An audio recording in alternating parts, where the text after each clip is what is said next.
All right, so we're ready for another deep dive. And tonight's game, it's a good one. Bulls and the Knicks. Yeah, always a good matchup. Yeah, and, they're both trying to figure out where they fit in the East. Yeah, the Bulls especially.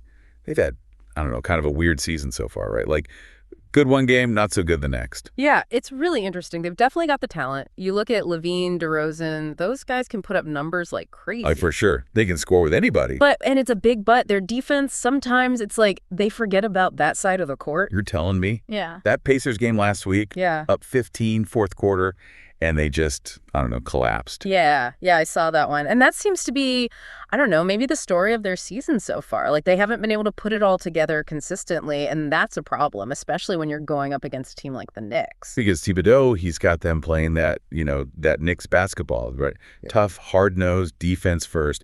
Kind of reminds me of those Knicks teams from a few years back. Absolutely. He's got them playing hard, making every possession a battle. But doesn't Vooch kind of offset that a little bit? I mean, the guy's a beast down low, double-double machine. I feel like he can hold his own against pretty much anybody. He can, no doubt. He can definitely cause problems for the Knicks.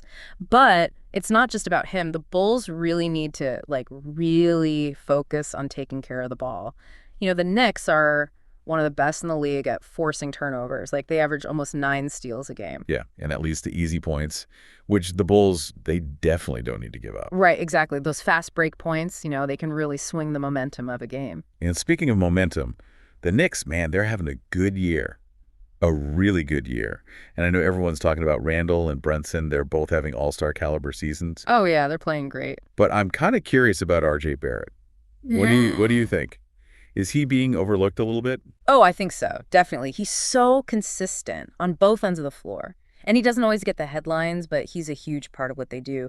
And then you look at their bench. I mean, guys like Quickly and Grimes, they come in and they just provide a spark. That depth, right. It's like they don't really drop off when the starters sit down. Exactly. And that can be a real advantage. It wears teams down. Absolutely. And, it's funny. You look at the recent head-to-head, and the Knicks have actually won, the last 3 against the Bulls. Yeah, I think it's 3 straight. It seems like they kind of, I don't know, have their number a little bit. Yeah, they do. And I think it comes down to their style of play.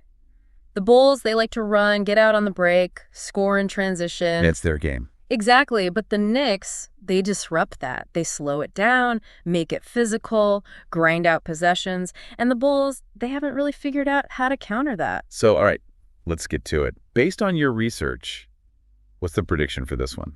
Well, the Knicks are coming in as slight favorites. Slight favorites. Okay, so what does that tell us? It tells us that Vegas, they think the Knicks' defense and depth is probably going to be enough to get the win. But, and this is important, if the Bulls can protect the ball, limit those Knicks' fast breaks. Yeah. And if Levine and DeRozan get hot from three-point range, especially from 3. Yeah, they could absolutely pull off the upset. Remember, last time these two teams played, the Bulls shot terribly from 3, 25%. If they can improve that even a little bit. It's a different game, right? Absolutely. It's a whole different ball game. So bottom line, sounds like we're in for a close one. It could go either way. Yeah, this one could come down to the wire. Should be fun. Yeah, and as you're watching, here's something to think about. Keep an eye on the coaching. Both Thibodeau and Donovan, they're great coaches. They're always making adjustments. So which coach, which adjustment is going to be the key? Pay attention to that, and I think you'll really, appreciate this game on a whole other level. That's a great point. That's what I love about these matchups. You've got the star players, of course, but that coaching battle, that's where the game is often won or lost. Absolutely. All right, well, I can't wait to see how it plays out. Me too. Should be a good one. All right, that's it for our deep dive on the Bulls and Knicks. Thanks for listening, and we'll catch you next time.